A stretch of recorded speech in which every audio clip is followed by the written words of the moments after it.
descriptive design. Bakit yan yung descriptive design? Para saan yung descriptive design?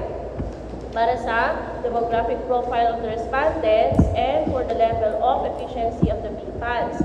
And then itong comparative is para dito sa significant difference in the performance of BPADS when grouped according to barangay and the significant difference on the level of efficiency of BPADS when grouped according to the 4 respondents or 4 groups of respondents.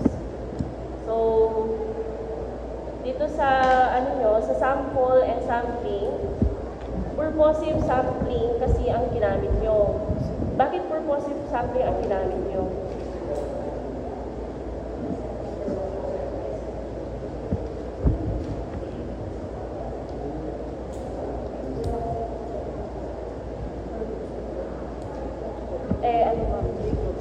Tinanggal nila yung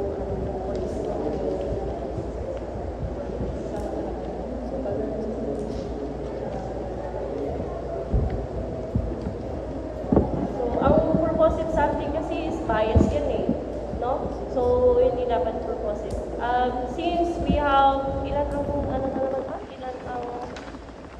cluster 1? 13 barangays. So, we have 13 barangays in cluster 1. Sir? 13,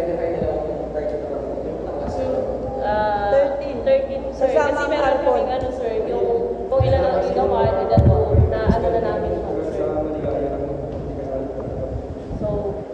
You have to specify those 13 barangays. Oo, kung ano yung mga barangay. Tapos, dapat meron kayong kopya ng kung ilan ang per barangay. Ay, ilan ang cluster na galing sa PFP po ba? Or sa LGU? Sa LGU, yung clustering of Clustering of barangays. Sa LGU. Sabihin po, talayin mo ulit. So, stratified random sampling ang ganito. Pwedeng idagdag yung demographic. Idadagdag talaga yung demographic profile. Barangay and types of respondents. Sa question niya. Tapos, ang gagamitin nyo, since 12 or 13 na barangay kasi yan, stratified random sampling na lang. And then, for the community residents yan. Then, since wala namang community involvement and coordination dito sa statement of the problem nyo, tanggalin nyo dito sa data gathering instrument. Hindi, huwag nyo ilagay yan. Then, dito sa data analysis, ayusin nyo yan kasi the data analysis in this study will follow a mixed method approach. Bakit mixed method ang nilagay nyo dito? Your study is descriptive quantitative research. Ay, comparative, sorry. Tama po. Quantitative research naman. Quanti naman yung study. So, dito sa data analysis, maglagay din kayo na i-include yung interpretation scale na ginamit nyo dun sa Likert scale nyo or sa research question. No? Nakalagay naman na dito. Okay, sir? Yung sa akin naman, recorded na. Dito na sa forward to yung sundan nyo lang yung comment ko dito. Especially sa chapter 1, yung introduction, paano yung sulat.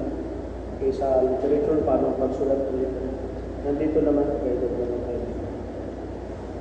Sa significance of this study, wala yung hindi nyo nailagay yung researchers. Kayo, hindi nilagay. Kasali kayo doon. Mag-benefit mo. SOP, tama yun, sabi naman na bago yung SOP 1. Ang demographic profiles, kasali lang doon yung barangay na respondents. Okay. Kung saan barangay niya nakadala? Kung saan barangay? 5 SOPs ko naman. Yes, sir. 5. Di mas, sir. Okay. Congratulations. Para makaisa sa patala.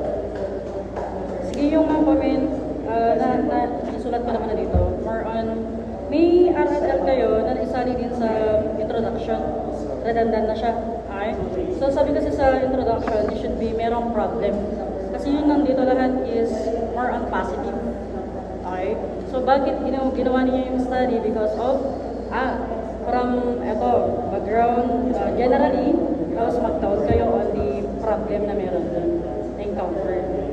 Sorry. Ano pa? Ingat kayo sa RRL ha. Kasi may nalagay kayo dito na study siya, pero nandun sa may literature ninyo. Study siya, nalagay sa literature. Okay? So, huwag kayong parang, pag nakita niyo pangalan, pag ibang bansa, basahin niyo pa rin. Okay? Magpo-fall pa rin siya as local. Nakuha? Na-take note naman dito. And then, sir, i-clear out po natin regarding sa SOP number 4, ma'am. Ang nakalagay is per groups, it should be 2 groups. 2 groups na lang. 2 groups. Yes, ma'am. Ang Yes, ma'am. composition ng first day, yung primary group kasi doon is the barangay, the BPATs, yung member ng BPATs, barangay of officials, and si PNP. Yung sa PNP, yung one lang to yung mga line personnel. Operations. Yung sa operation Yes, lang. ma'am. Sila lang yung include natin. Wag yung i-total enumeration yun, hindi nakasali na nasa isa admin. So yung BPAT sir, tsaka mga officials, isa na lang yun. Pati PNP, yun yung first group of respondents. Tapos yung second group is yung Residents. residents. Kasama nila. And then, in addition sa SOP 1 ninyo, kailangan meron din kayong literature and studies na nagsasabi na merong relationship itong SOP, yung profile ng respondents ninyo doon sa study ninyo. Nakuha nyo? Kukuha kayo ng study na nagsasabi kasi gagamitin nyo rin yan sa interpretation sa chapter 4. So papalitan namin yung mag-arap kami ng study na Merong relationship ang BPATs May doon sa isang study profile. lang. Yes po. Okay, ganun din sa SOP 2. Yung mga variables dito, kailangan lalabas to sa RRL ninyo. Diba? Mapa-foreign man yan, kailangan sa foreign, iba sa studies, dapat meron tong mga variables na to. Ayan. Kasi ang nakikita ko lang kanina is more on peace and order. Wala. And then, yung mga outdated, yun lang naman, i-remove na po natin. Kailangan 2019 up to 2020.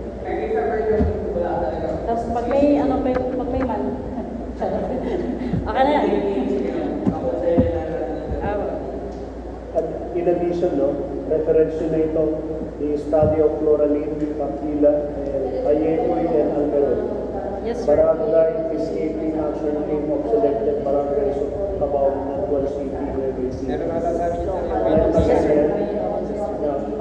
Ang kulay nyo dito, yung indicators niya sa challenges. Meron siya dito sa challenges. Ito, problems encountered. So pwede nyo i-adapt ito sa mga challenges. Dagdagan nyo pa kung may mga iba pa kayo pwede.